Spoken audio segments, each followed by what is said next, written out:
Assalamualaikum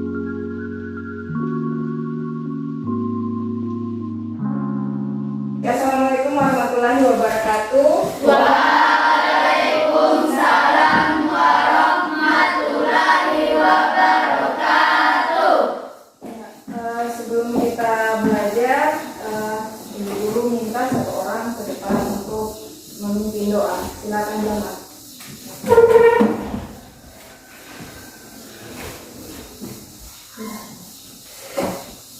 Teman-teman, sebelum kita belajar, marilah kita berdoa. Doa dimulai. Bismillahirrahmanirrahim.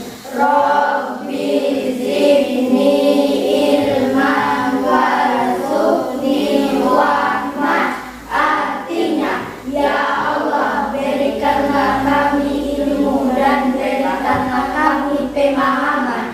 Amin. Silakan kembali dengan pengajar.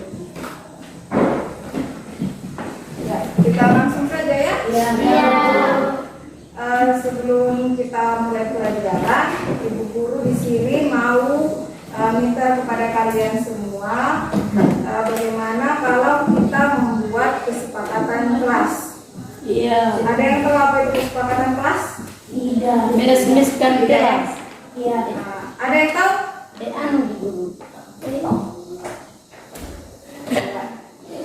Kesepakatan kelas itu mirip dengan peraturan kelas. Apakah di kelas ini sudah ada peraturannya? Ada. Yang bisa disebutkan? Tidak boleh memaki. Apalagi? Belum maki. Apalagi? Tidak boleh. Tidak boleh membuang sampah sembarangan. Apalagi? Tidak boleh bolos. Jangan membolok. Jangan Nyontek. Jangan nyontek. Apalagi? Jangan berbicara saat Ibu Guru Menjelaskan. Ada yang lain? Tidak boleh membuat ribut di sekolah pada saat jam pelajaran. Iya, tidak boleh membuat ribut di sekolah pada saat jam pelajaran. Kalau bukan jam pelajaran boleh ribut tidak? Tidak. Tidak boleh ribut. Yang boleh adalah silakan bermain, tapi jangan mengganggu orang.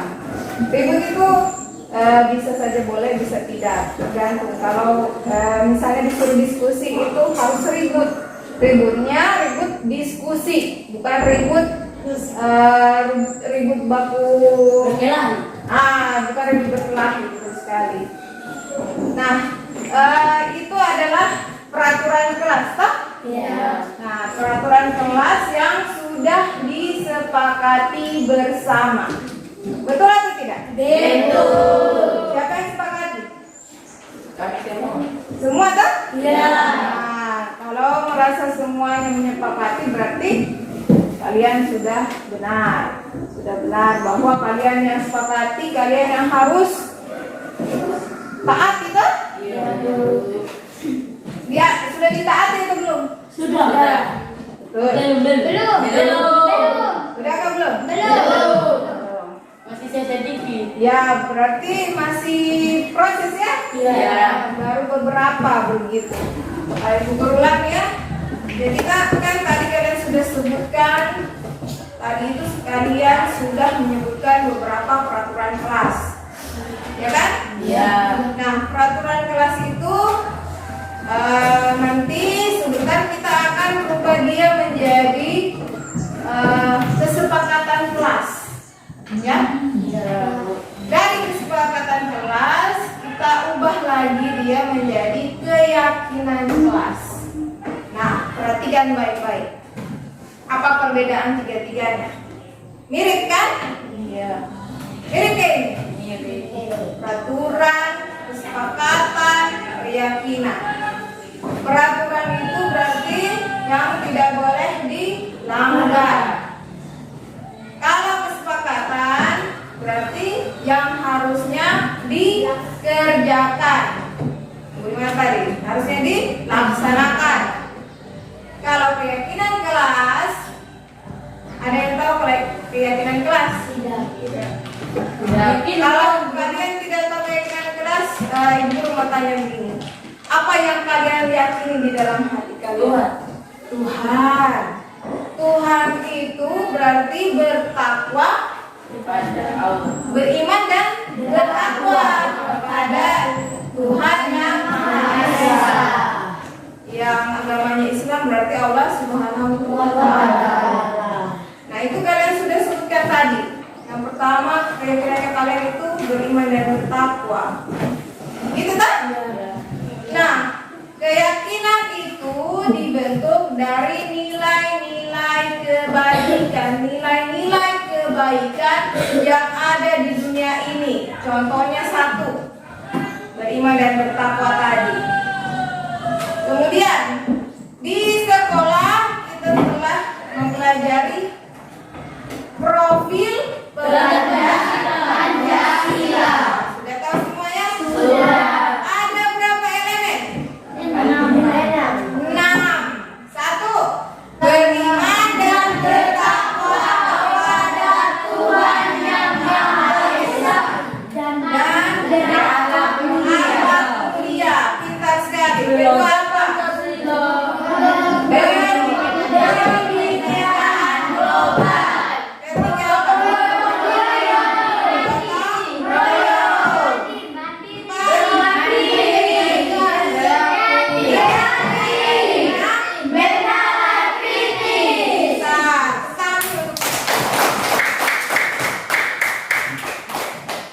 Jadi itu elemen P3, profil pelajar Pancasila. Elemen-elemen tersebut adalah nilai-nilai kebaikan. Jadi yang kita pelajari nilai kebaikan di P5 itu ada 6 elemen. Elemen profil pelajar Pancasila yang sudah kalian sebutkan tadi. Nah, sebentar kita akan menuliskan ada dua kegiatan yang akan kalian kerjakan. Yang pertama adalah menuliskan kesepakatan kelas. Yang kedua adalah apa tadi? Menuliskan keyakinan kelas. Apa tadi perbedaannya peraturan kelas dengan kesepakatan kelas? Masih ingat? Peraturan kelas berarti tidak boleh gagal. Kalau kesepakatan kelas yang harus dilaksanakan. Ya, perbedaannya begini, dengarkan baik-baik. Peraturan kelas biasanya dimulai dengan kalimat negatif. Dengan kata negatif, contohnya tidak boleh. Betul atau tidak? Betul. Nah, itu namanya peraturan, ya. Tidak boleh membuli, tidak boleh memaki, tidak boleh membuang sampah sembarangan, tidak boleh Menyontek. tidak boleh bolos, tidak boleh ribut. Tidak boleh saat guru menjelaskan. Iya, tidak boleh bicara pada saat guru menjelaskan. Nah, itu namanya peraturan. Dia masih menggunakan kalimat negatif. Ya, sekarang dengarkan. Kalau kesepakatan kelas, kita mencoba hilangkan kata tidaknya. Tidak bolehnya itu dihilangkan menjadi kalimat yang positif. Nah, coba siapa yang bisa kasih contoh dari kalimat yang tadi di peraturan itu menjadi kesepakatan? Siapa yang bisa kasih contoh? Oh, boleh tidur. Oh, Apa ya? apa kira-kira? Harus mengerjakan tugas dari guru. Iya, begitu. Jadi kata tidak boleh itu dihilangkan ya?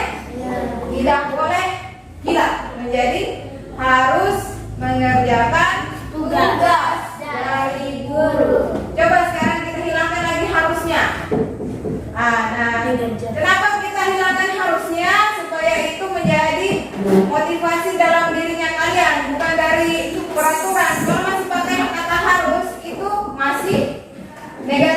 karena itu tandanya kalian terpaksa.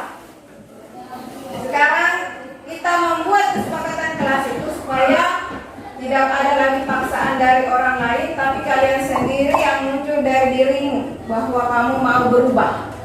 Coba hilangkan kata harus. Mengerjakan tugas dari guru. Iya, begitu. Itu salah satu kesepakatan kelas. Tangan dulu untuk. Siapa lagi yang bisa? Tangan dulu. Kan tadi sudah.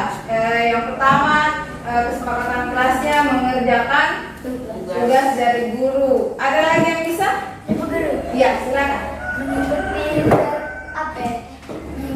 apel pagi. Bagus sekali mengikuti apel pagi. Nah, siapa lagi yang bisa? Siapa lagi yang bisa?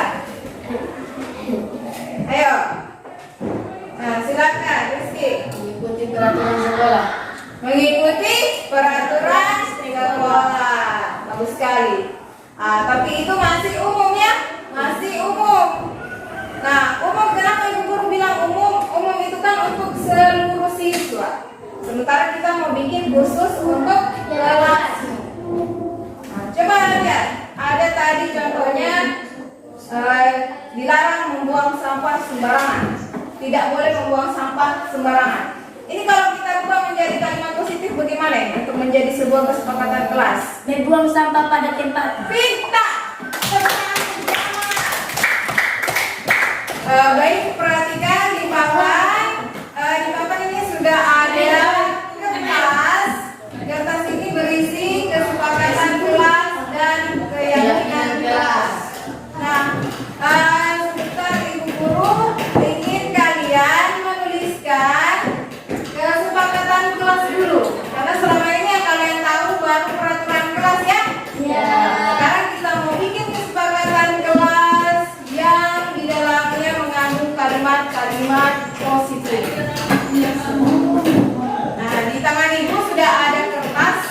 Silahkan nanti setelah ibu bagikan kalian menuliskan masing-masing ide yang sudah kalian miliki. Paham ya? Ya. Ya, silakan idenya diambil dari peraturan kelas saja. Mari kita mulai.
Sudah guru begini.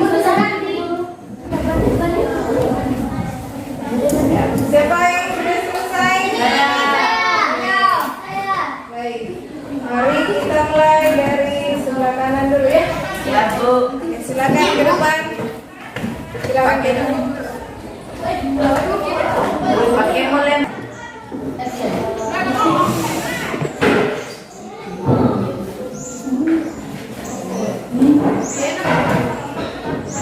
Oke, selanjutnya siapa lagi? Silakan maju. Tempel. Ya. Ini saja ya. Oke. Ya.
mengerjakan tugas piket sesuai jadwal, ada selalu menghormati guru, ada datang tepat sekolah tepat waktu, ada juga selalu menjaga kebersihan kelas, menjaga ketenangan kelas, apalagi nih mengerjakan tugas mandiri, mendengarkan guru saat berbicara, kemudian mengerjakan tugas piket, kemudian ada juga selalu jujur saat membuat kesalahan, kemudian selalu menjaga kebersihan kelas, dan terakhir membawa sampah pada tempatnya. Tepuk tangan dulu untuk semua.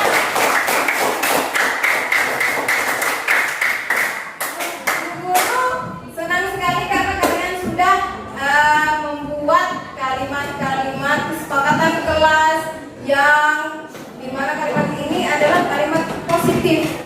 Baik, jadi kalian sudah menuliskan semuanya kesepakatan kelas dari 15 orang yang ada di kelas ini. Nah, sekarang Ibu Guru mau lihat siapa yang bisa membuat keyakinan kelas. Saya membuat keyakinan kelas. Nah, keyakinan itu bagaimana itu? Keyakinan yang bagaimana? Oke, Ibu Guru mau kasih kesempatan kalian menulis. Yang sudah angkat tangan, Ibu Guru kasih kertas untuk menuliskan keyakinan kelas dari kesepakatan kelas yang sudah kita tuliskan. Oke? Oke, turunkan kembali tangannya.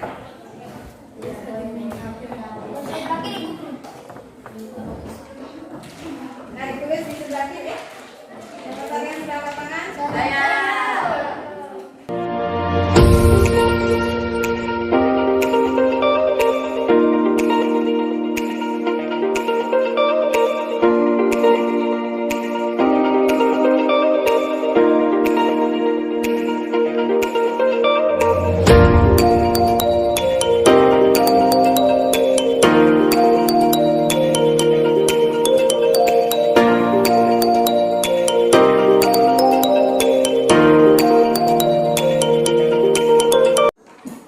Silakan menuliskan.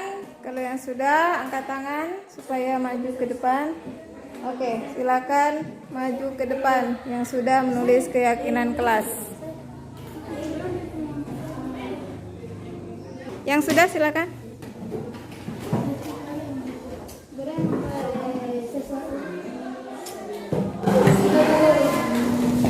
Oke, silakan maju.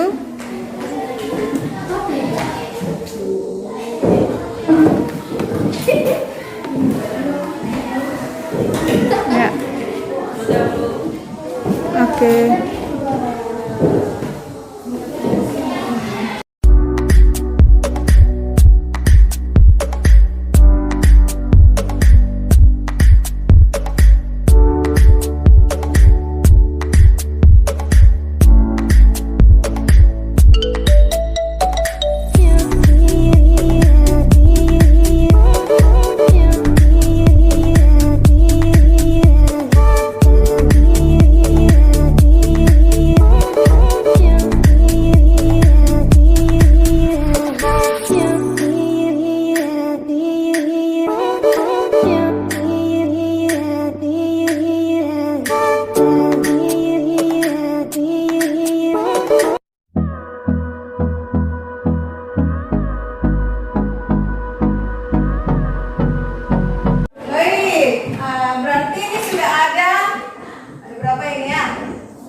Assalamualaikum warahmatullahi wabarakatuh.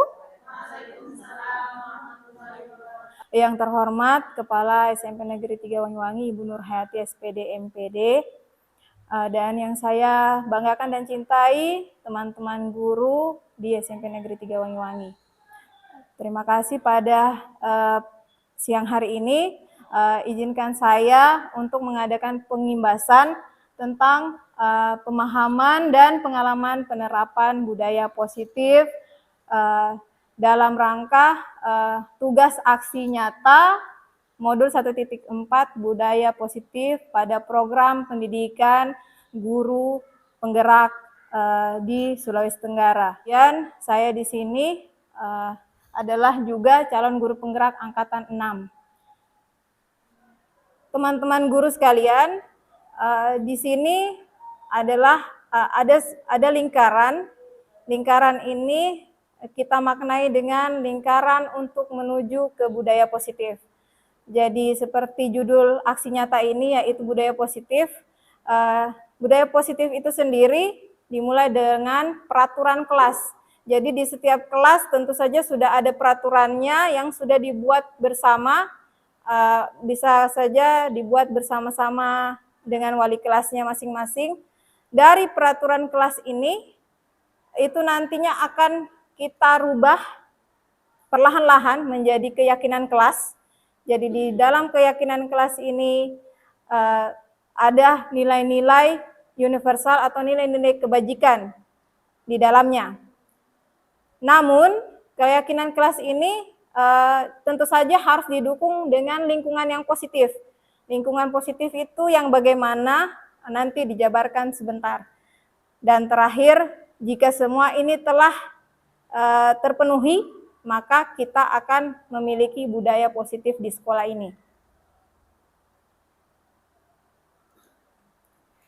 Selanjutnya, masalah disiplin positif. Nah, untuk membentuk sebuah budaya positif, itu sebenarnya dimulai dengan disiplin positif itu sendiri, sesuai dengan teori kontrol atau teori pilihan dari Dr. William Glasser.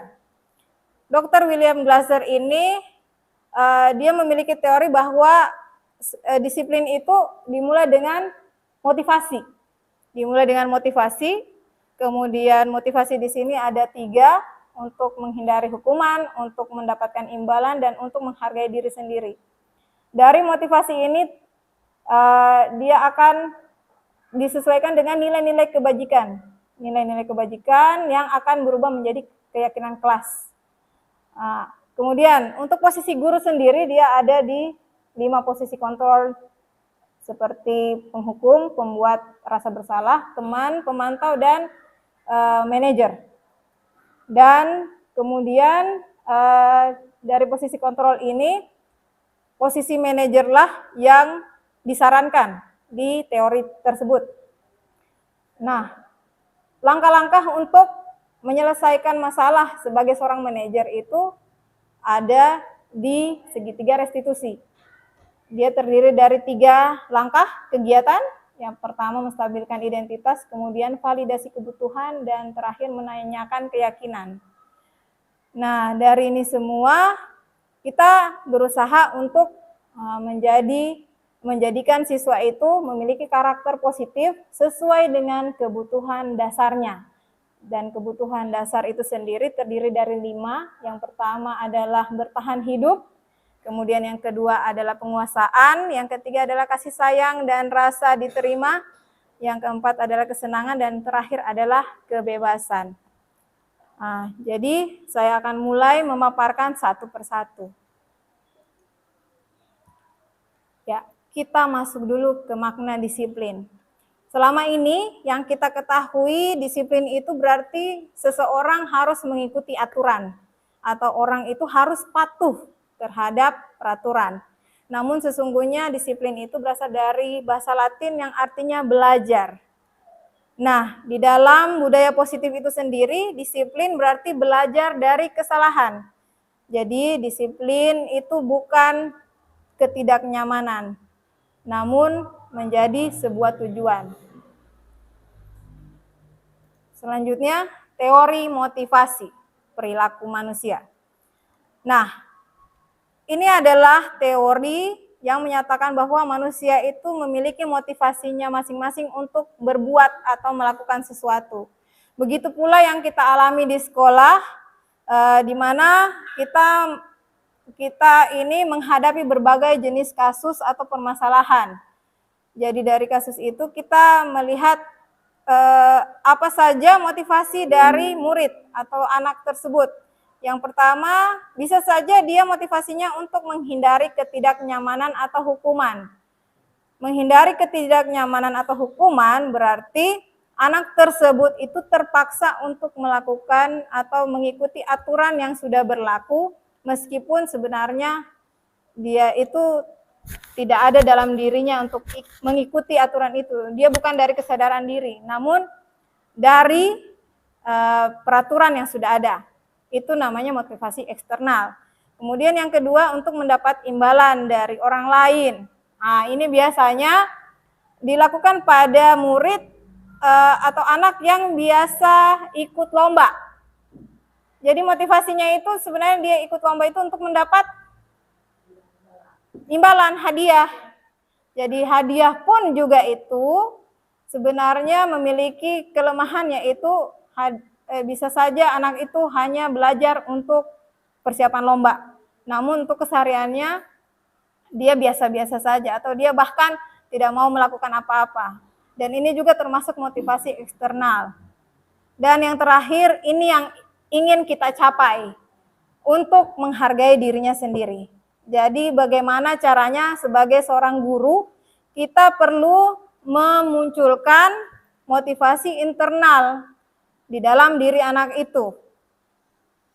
Jadi kita akan mengucapkan suatu pertanyaan atau kita menyatakan saya akan menjadi orang yang seperti apa bila saya melakukannya. Ini untuk menjadi motivasi internalnya. Dia bertanya ke dirinya sendiri, atau bisa saja orang lain yang bertanya, namun dia mencari jawaban itu di dirinya sendiri. Itulah tujuan disiplin positif. Selanjutnya, nah disiplin positif juga itu berkaitan dengan nilai-nilai kebajikan universal. Nah nilai-nilai ini yang sekarang kita ketahui dengan profil pelajar Pancasila. Di profil pelajar Pancasila itu ada 6 nilai kebajikan yang sudah kita ketahui bersama, yaitu beriman, bertakwa kepada Tuhan Yang Maha Esa dan berakhlak mulia, mandiri, bernalar kritis, berkebinekaan global, bergotong royong, dan kreatif. Di dalam nilai-nilai kebajikan ini masih banyak lagi nilai kebajikan yang lain. Ini hanya sebagai contoh saja bahwa kita ini untuk kurikulum yang sekarang, nilai inilah yang kita tuju untuk anak-anak kita. Nah, ini ada pertanyaan, mengapa tidak peraturan saja? Mengapa harus keyakinan kelas? Ya, seperti yang saya bahas tadi, masalah motivasi ini kembali sebenarnya ke masalah motivasi belajar, motivasi anak. Ketika kita membuat peraturan, berarti itu kan motivasinya dari luar, eksternal. Sementara kita harus membangun motivasi di dalam dirinya, motivasi internal. Bagaimana caranya? Yaitu dengan cara membuat keyakinan kelas. Membuat keyakinan kelas. Dari mana keyakinan kelasnya? Keyakinan kelasnya itu dari nilai-nilai kebajikan, nilai-nilai kebaikan universal yang sudah ada di dunia ini. Jadi dia ini secara umum ada nilai-nilai kebaikan yang harus ada dalam diri anak atau ada dalam diri kita sendiri. Seperti contoh nomor 1, mengapa kita memiliki peraturan harus menggunakan helm bila mengendarai kendaraan roda 2? Ini nilai kebajikannya adalah ketaatan. Jadi ketika menggunakan helm berarti dia taat kepada aturan. Bagaimana kalau peraturan 3M? Teman-teman, untuk peraturan 3M, menggunakan masker, mencuci tangan, menjaga jarak, ini nilai kebajikan apa yang ingin kita tuju? Kesehatan. Kita semua tentu ingin sehat. Ini yang terjadi kemarin di saat COVID.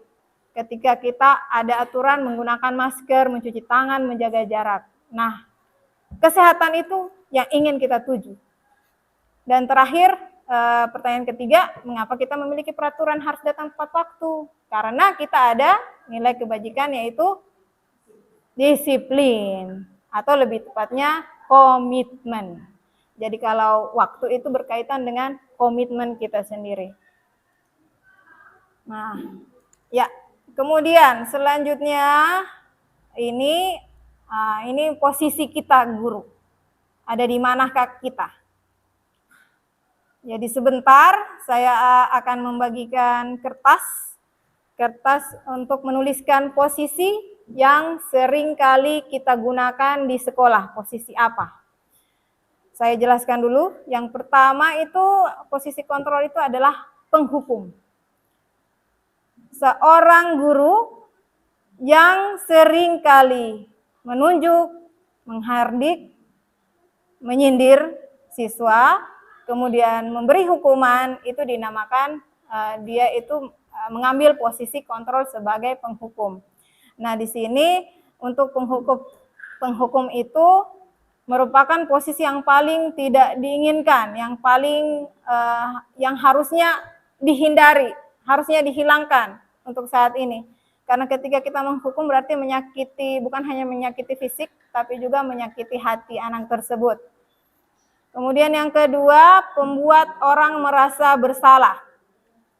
Ini kadang kita tidak menyadarinya untuk posisi kontrol yang kedua.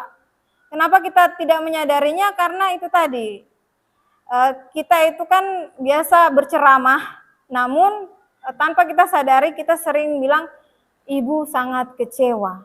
Kata kecewa itu membuat orang lain merasa bersalah. Atau terkadang juga muncul bahasa, kamu tidak kasihankah kepada ibu? Kamu tidak kasihan kepada guru-gurumu? Kamu tidak kasihan kepada orang tuamu?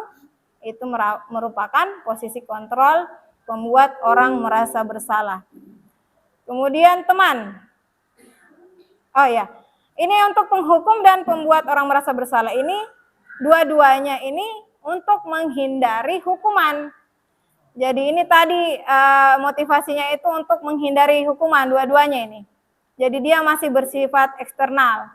Nah, mari kita lanjut ke posisi kontrol ketiga, yaitu teman. Teman, sebagai teman, kadangkala juga kita mengambil posisi teman ini dengan anggapan bahwa saya harus mendekati anak-anak sebagai temannya agar mereka itu mau menuruti kata-kata saya. Namun untuk posisi teman ini memiliki juga sisi negatif. Jadi dia tidak melulu positif. Karena sisi negatifnya adalah anak tersebut akan merasa bahwa dia itu ketergantungan dengan kita. Dia ketergantungan dengan kita dan tidak mau mengikuti kata-kata dari orang lain atau kata-kata dari guru lain, sehingga anak itu tidak mandiri. Sementara yang ingin kita tuju tadi adalah profil pelajar Pancasila, yaitu mandiri.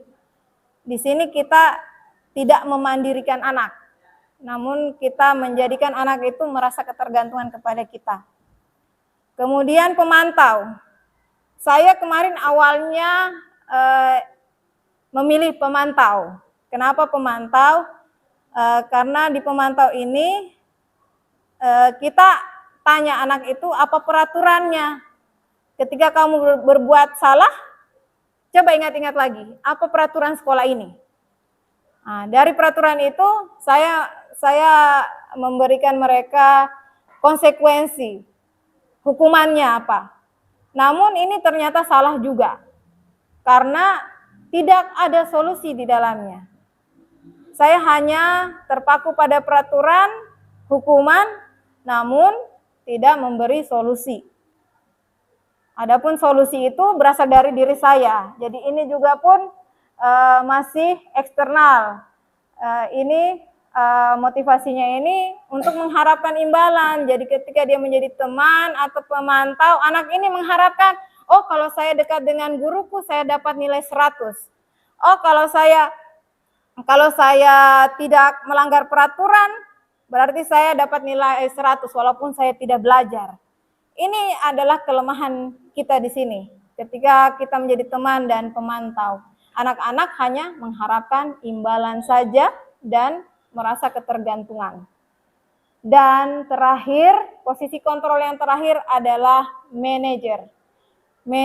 Posisi manajer ini yang disarankan oleh para ahli karena disinilah murid itu diajak untuk menghargai dirinya sendiri.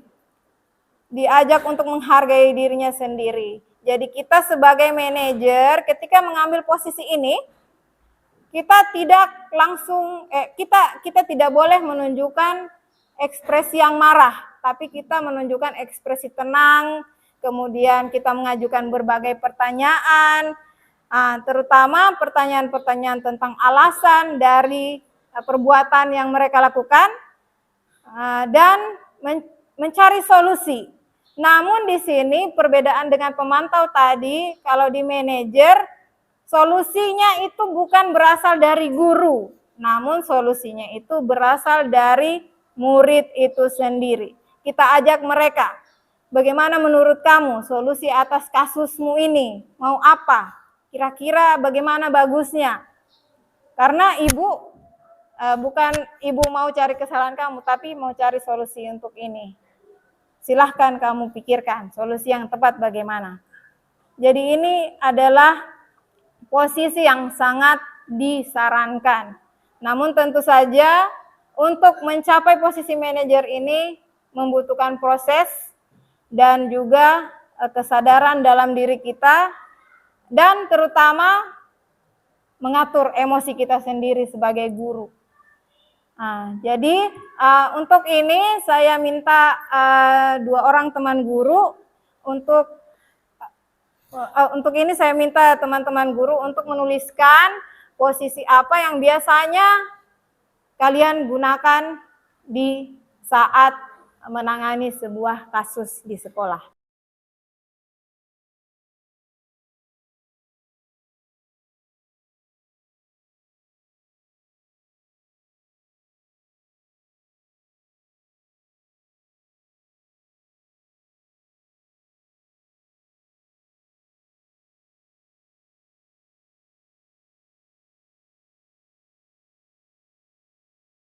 Untuk posisi ini kadangkala kita berpikir, kayaknya saya pernah melakukan semuanya. Ya. Namun silakan memilih yang paling sering digunakan pada saat mengurus kasus anak-anak ini. Silakan dituliskan.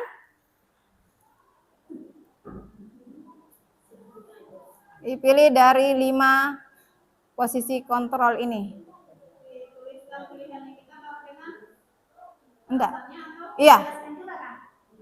Sebentar saya minta 2 orang ke depan untuk menyebutkan posisi kontrol yang mana yang dipilih dan apa alasannya. Silakan ditulis dulu, dipilih dulu di antara 5 posisi kontrol ini.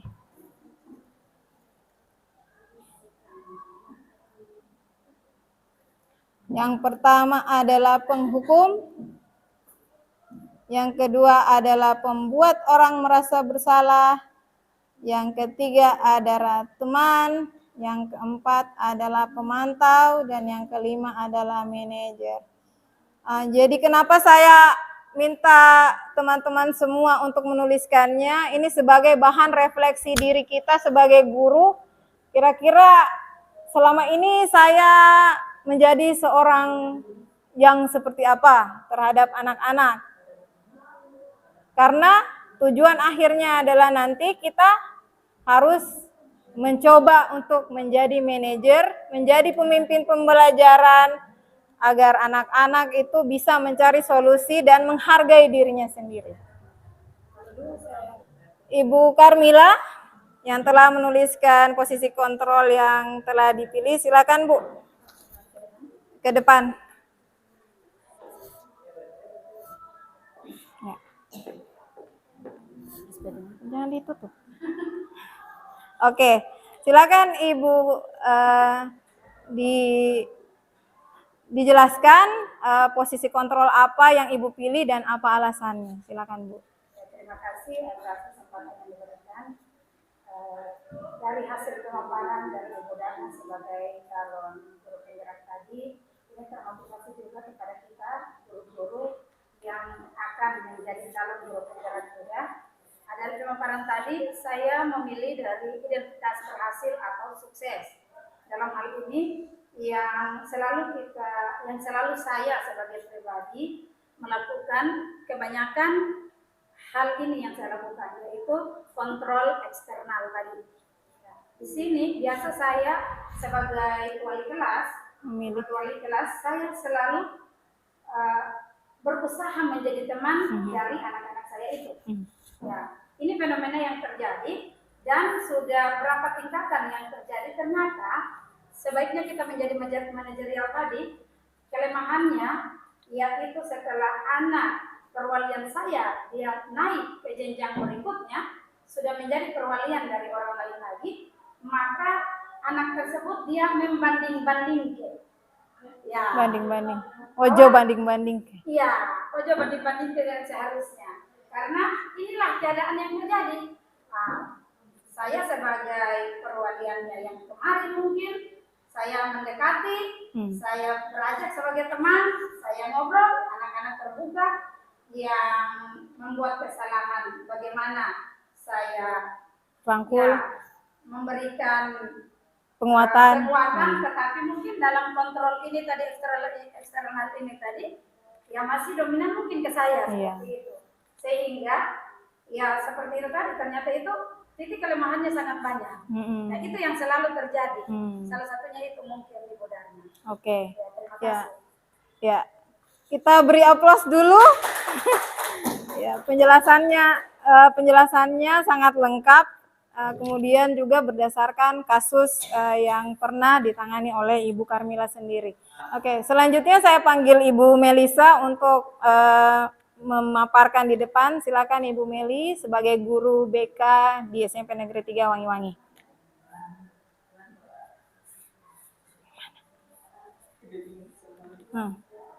Silakan. Ya, Assalamualaikum warahmatullahi wabarakatuh. Waalaikumsalam warahmatullahi wabarakatuh. Terima kasih atas kesempatan yang diberikan kepada saya. Saya akan menjawab ya, atau memaparkan apa yang sering saya lakukan sebagai guru BK di SMP Negeri 3 Wangi-Wangi. Saya memilih pemantau yang biasa saya lakukan karena alasannya adalah memantau itu maksudnya kita melihat siswa itu beberapa kali dulu melakukan kesalahan atau tidak taat tata tertib, baru saya berikan hukuman. Ya, karena kalau baru 1 kali 2 kali mungkin itu ada kesalahan teknis atau kesalahan-kesalahan yang tidak terlalu disengaja. Ya, tidak disengaja. Ya, saya kira cukup itu saja alasannya. Terima kasih. Assalamualaikum warahmatullahi wabarakatuh. Waalaikumsalam. Ya, tepuk tangannya lagi. Terima kasih Bu Meli, terima kasih Bu Karmila. Jadi teman-teman kita 2 orang tadi sudah menentukan posisinya yang selama ini mereka sering lakukan. Ibu Karmila sendiri sudah menyadari bahwa selama ini dia mengambil posisi teman, di mana di posisi teman pun ternyata kelemahannya itu ada beberapa kelemahan, antara lain dia tidak menyebabkan anak-anak itu tidak mandiri atau masih membanding-bandingkan tadi bahasanya Ibu Karmila. Kemudian untuk guru BK kita Ibu Melisa mengambil posisi pemantau karena memang beliau merasa bahwa sebagai guru BK beliau telah mengimplementasikan ini dalam proses dia sebagai guru BK. Jadi dia memantau dulu, kemudian menanyakan aturannya apa dan memberi konsekuensi apabila sudah keterlaluan kasusnya. Nah, saya kembali tadi ke posisi manajer. Jadi tentu saja kita diarahkan ke posisi manajer, yang mana posisi manajer ini sendiri memang tidak semudah membalikan telapak tangan. Kita sendiri, guru pun harus memahami apa yang harus kita lakukan agar anak itu bisa menghargai dirinya sendiri. Kita pun harus mengatur emosi kita pada saat menangani kasus dan berusaha untuk menuntun. Jadi kita kembali ke filosofi Ki Hajar Dewantara, yaitu menuntun kodrat anak. Kodrat alam dan kodrat zaman. Di sini mungkin dia kodrat alamnya dia nakal. Namun bagaimana caranya kita menuntun anak tersebut untuk mencari sendiri solusi dari permasalahannya. Ya, saya lanjut ke slide berikutnya. Restitusi. Nah, ini ada yang namanya restitusi. Restitusi ini merupakan langkah-langkah yang kita lakukan pada saat kita sudah memilih posisi sebagai manajer. Jadi restitusi itu sendiri berarti sebuah proses untuk menciptakan kondisi bagi murid untuk memperbaiki kesalahan mereka, sehingga mereka bisa kembali pada kelompok mereka dengan karakter yang lebih kuat. Nah, di sini dibutuhkan proses kolaboratif. Jadi kolaboratif itu berarti kita kerjasamanya kita dengan anak tersebut. Jadi kita dan anak tersebut bekerja sama untuk mencari solusi dari permasalahan yang mereka hadapi. Jadi kita harus bertanya mereka mau menjadi apa dan bagaimana cara mereka untuk memperlakukan orang lain. Nah, ini adalah ciri-ciri restitusi itu sendiri. Kenapa restitusi sangat disarankan? Karena dia mempunyai 9 ciri-ciri. Yang pertama, bukan untuk menebus kesalahan, namun untuk belajar dari kesalahan. Ada yang ditebalkan di sini, belajar dari kesalahan. Kemudian yang kedua, memperbaiki hubungan. Yang ketiga, tawaran. Tawaran kita menawarkan solusi, bukan memaksakan solusi, bukan memaksakan hukuman. Kemudian yang keempat, restitusi menuntun untuk melihat ke dalam diri anak. Jadi kita menuntun kodrat anak tersebut, mau menjadi apa, mau yang seperti apa, agar dia muncul nilai-nilai kebaikan dalam dirinya. 5, mencari kebutuhan dasar yang mendasari tindakan. Nah, ini kita harus tahu sebenarnya dia maunya apa, kebutuhannya apa. Kalau dia senangnya menggambar, berarti kita buatkan dia sebuah tugas dengan cara dia menggambar. Misalnya matematika, dia tidak suka rumus Pitagoras. Dia tidak suka pelajaran matematika, terutama Pitagoras. Jadi caranya bagaimana? Kalau dia sukanya menggambar, suruh dia menggambar segitiga dan tuliskan rumusnya. Jadi kira-kira seperti itu gambarannya. Kemudian yang keenam, restitusi diri adalah cara yang paling baik. Menurut pakar, itu adalah cara yang paling baik.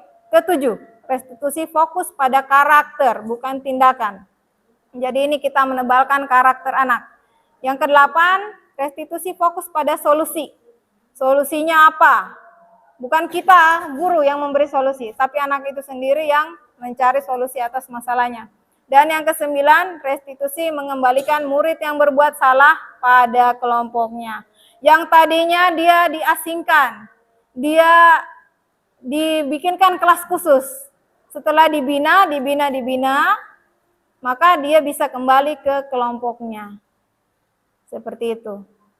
Nah, langkah-langkahnya untuk restitusi itu sendiri dinamakan segitiga restitusi. Ini adalah langkah-langkahnya. Langkah-langkah yang pertama yang harus kita jalankan adalah menstabilkan identitas.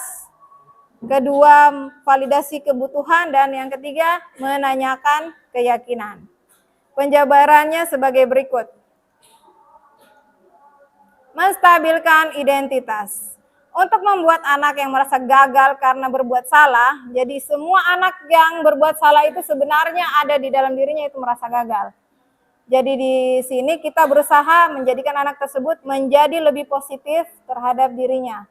Perkataan-perkataan yang harusnya kita munculkan pada saat menangani kasus anak yang pertama kali kita katakan antara lain, berbuat salah itu hal yang manusiawi. Ini contoh perkataan yang bisa kita adopsi pada saat kita menjalankan atau menangani suatu kasus. Tidak ada manusia yang sempurna. Ibu bapak pun pernah berbuat salah. Kita pasti bisa menyelesaikan masalah ini. Jadi dari beberapa kalimat ini kita bisa mengambil 1, 2, atau semua bisa untuk bagaimana caranya menstabilkan identitas. Maksud dari menstabilkan identitas ini adalah membuat anak itu merasa nyaman dulu. Jadi pada saat kita panggil mungkin ada was-was di dalam dirinya. Saya dipanggil lagi. Jadi dengan kita memanggil itu saja, itu sebenarnya dia merasa dirinya, aduh, saya dipanggil lagi. Walaupun di mata kita anak itu salah seperti apapun, kita stabilkan dulu. Bahwa semua orang pernah punya kesalahan. Seperti itu. Selanjutnya, kita melakukan validasi kebutuhan. Kita mencari dulu, menanyakan kebutuhan mereka itu apa yang ingin mereka capai. Kemudian apakah itu kebutuhan untuk mendapatkan cinta kasih, atau kebutuhan untuk mendapatkan kesenangan, atau kebutuhan yang bagaimana? Kita tanya dulu, kebutuhannya apa? Kebutuhan itu adalah sebenarnya menanyakan kebutuhan juga itu adalah menanyakan alasan mengapa mereka melakukan hal tersebut. Mengapa terjadi kasus tersebut. Jadi inilah dinamakan validasi kebutuhan. Saya kira kita semua pernah melaksanakan yang ini. Kita tanya anak itu, apa alasanmu melakukan hal tersebut? Kira-kira apa yang penting bagi kamu? Apakah kamu bisa melakukan yang lebih baik besok? Nah, ini adalah memvalidasi kebutuhan anak itu, menanyakan alasannya. Dan yang tahap terakhir, pada akhir ketika kita berdiskusi atau ketika kita menangani kasus, di tahap akhir itu yang kita harus tanyakan adalah menanyakan keyakinannya.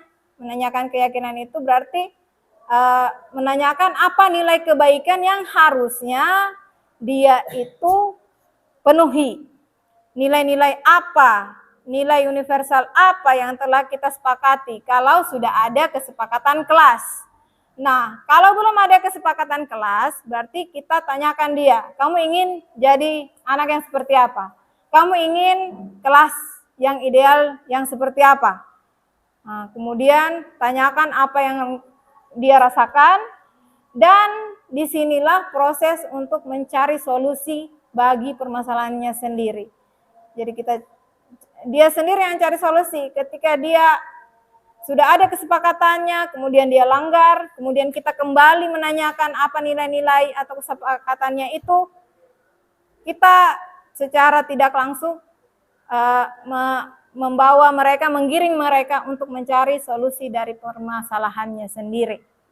Namun memang untuk tahap yang terakhir ini perlu kita laksanakan kesepakatan kelas dulu bersama anak-anak dalam versi yang kecilnya dulu di kelas tempat kita mengajar. Namun untuk membangun budaya positif, kesepakatan ini atau keyakinan ini kita harus bangun untuk secara umum di lingkungan sekolah.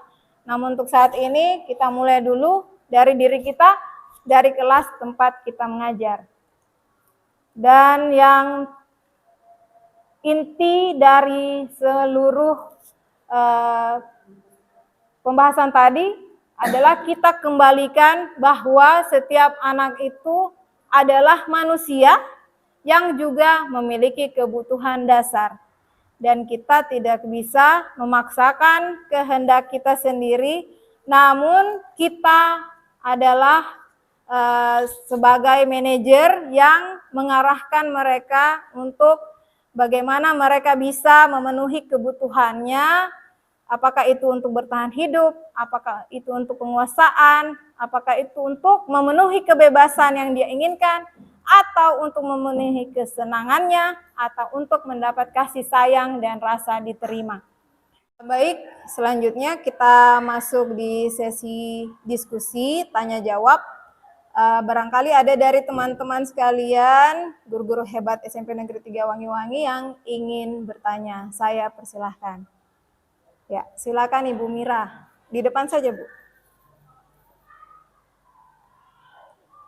Terima kasih atas kesempatannya. Bisa dibuka di slide posisi kontrol guru.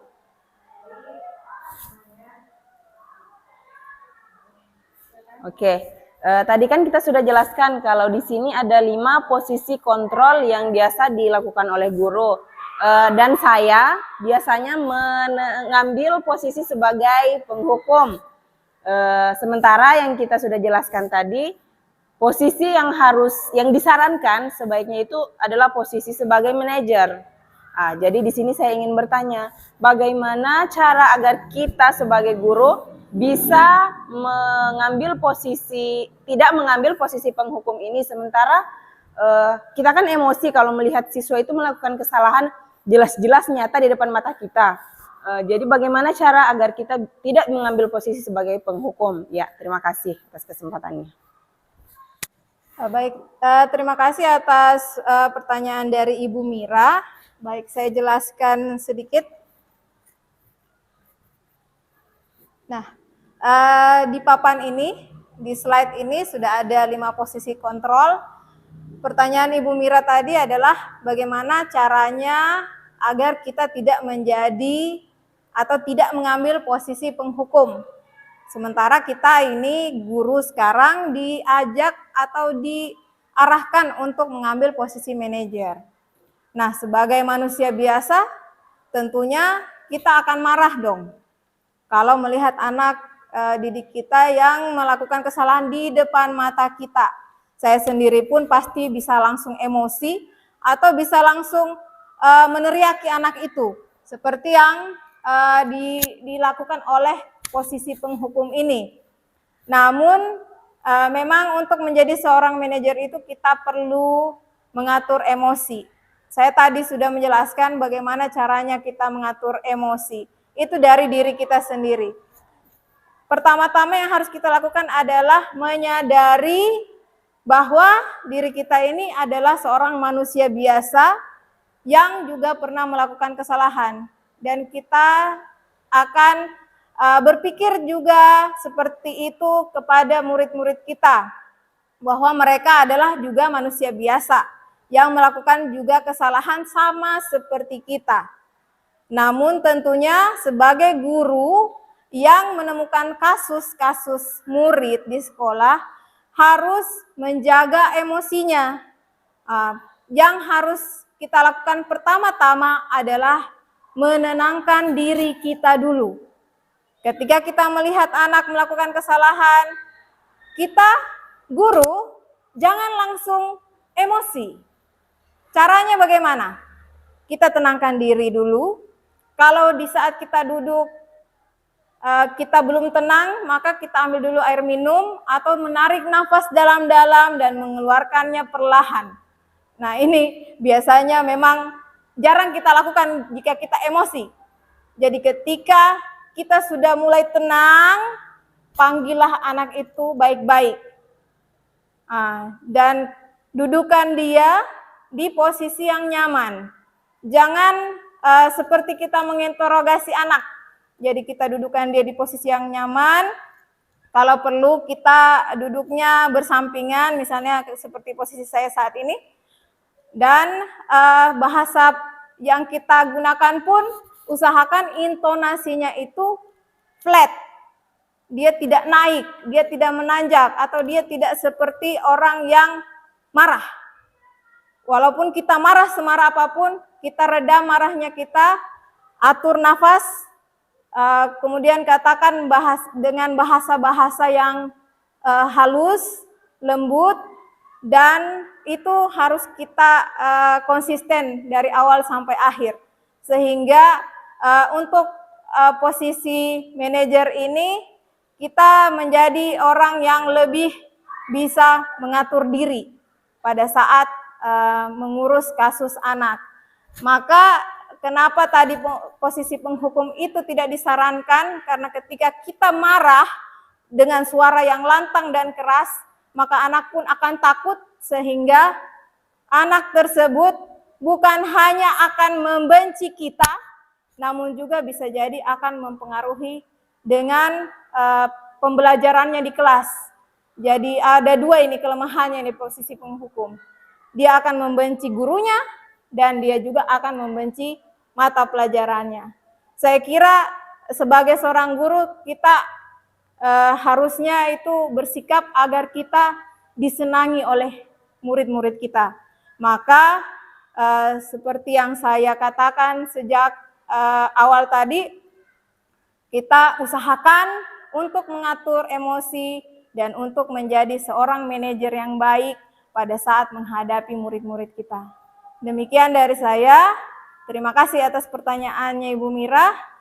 Lebih dan kurangnya saya mohon maaf. Untuk penguatannya saya minta kepala sekolah untuk memberikan penguatan atau tambahan-tambahan yang sekiranya dari saya itu masih kurang. Kepada Ibu Kepala Sekolah saya persilahkan.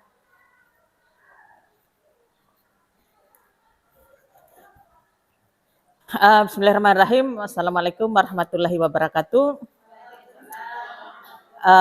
Teman-teman, ini adalah budaya positif yang kita sebagai pemimpin pembelajaran, karena akhir dari program guru penggerak, dan saat ini Ibu Darna di sekolah kita sebagai calon guru penggerak yang sedang melaksanakan kegiatan ini, program ini untuk sudah beberapa bulan terakhir ini. Jadi saya berharap bahwa dengan materi pengimbasan yang diberikan oleh Ibu Darna, teman-teman semua sudah memahami bahwa ternyata membangun budaya positif itu adalah hal yang gampang-gampang susah sebenarnya. Akan tetapi sudah disampaikan tadi oleh guru penggerak kita, Ibu Darna, bahwa ketika ini bisa kita laksanakan, kita pahami, dan kemudian bisa kita lakukan suatu kolaborasi untuk mengubah cara pandang kita. Tadi Ibu Darna sudah mengimbaskan dan ada beberapa teman-teman guru yang sudah menjelaskan apa sebenarnya yang dilakukan selama ini. Dan kita juga sudah bisa mengetahui dari diri kita sendiri bahwa sebenarnya yang saya lakukan selama ini ternyata benar atau salah. Nah, dari apa yang sudah diimbaskan oleh Ibu Darna, tentu ada perubahan-perubahan nanti di dalam kelas pada saat melaksanakan proses jika ada masalah yang dihadapi oleh anak-anak kita. Sudah diimbaskan tadi bahwa ternyata yang harus kita lakukan itu adalah bagaimana peserta didik itu mampu menilai, kemudian mampu mengambil langkah, mampu kemudian mencari solusi untuk dirinya sendiri. Yang kemudian pada akhirnya akan mengubah cara bertindak, cara berperilaku anak tersebut sesuai juga dengan cara berpikirnya. Tentunya kita sebagai guru yang pada akhirnya semuanya ini akan menjadi pemimpin pembelajaran, menuntun anak untuk dia tetap nyaman, tetap bahagia dalam pencapaian proses dirinya menuju ke kematangan dirinya, mewujudkan dirinya sebagai siswa yang mengarah kepada profil pelajar Pancasila yang imbasnya adalah pembelajaran sepanjang hayat. Barangkali demikian teman-teman, saya berharap proses pengimbasan yang dilakukan oleh Ibu Darna hari ini akan bermanfaat bagi diri kita semua dan akan kita aplikasikan di dalam pelaksanaan tugas kita sehari-hari. Demikian, Assalamualaikum warahmatullahi wabarakatuh. Terima kasih atas kesempatan kedua yang untuk penjelasan tadi, pengimbasan yang diberikan Ibu Darna sebagai calon guru penggerak. Saya sangat bersyukur dan berterima kasih sekali karena sesungguhnya yang kami lakukan selama ini itu salah. Yang sebenarnya itu yang benar adalah manajerial. Karena selama ini yang saya ulang kembali, saya kebanyakan bagaimana saya mendekatkan diri kepada anak supaya saya menjadi teman atau partner dari anak didik saya itu. Dan ternyata itu ada kesalahan-kesalahan. Jadi dari penjelasan tadi ini ternyata untuk menciptakan suatu lingkungan yang positif, yang dikatakan bahwa yang utama dan harus utama dilakukan yaitu dari lingkungan kelas dulu, yaitu sebagai wali kelas kita harus bagaimana membuat trik-trik ya kepada anak tadi, bukan berarti bahwa kita harus menghindar sebagai teman, tetapi ternyata teman dalam hal ini kita harus menjadi manajer, gitu. Bukan kita harus mendekat kepada anak itu supaya anak tidak tergantung kepada kita. Itu tadi mungkin yang dijelaskan oleh Ibu Darmawati sebagai calon guru penggerak. Terima kasih Bu Darmawati. Terima kasih atas partisipasi teman-teman, rekan-rekan, guru sekalian. Saya kira cukup sekian penjelasan dari saya tentang budaya positif, dan saya juga mengucapkan terima kasih kepada Ibu Kepala Sekolah, Ibu Nurhati SPD MPD yang telah memberikan kita penguatan, dan juga kepada Ibu Karmila yang telah memberikan pengalamannya pribadi agar kita bisa merefleksi diri kita, menjadikan anak-anak kita itu lebih mandiri, bertanggung jawab, dan memiliki kebebasan untuk memenuhi kebutuhannya sendiri sehingga kita bisa menciptakan lingkungan yang positif dengan nyaman dan menyenangkan agar anak kita ke depan nanti bisa menjadi pemimpin-pemimpin yang memiliki nilai-nilai kebajikan dalam dirinya dan memiliki juga prinsip hidup yang berasal dari nilai-nilai universal dan nilai-nilai kebaikan yang kita tanamkan sejak dini. Terima kasih kembali. Lebih dan kurangnya saya mohon maaf. Wassalamualaikum warahmatullahi wabarakatuh.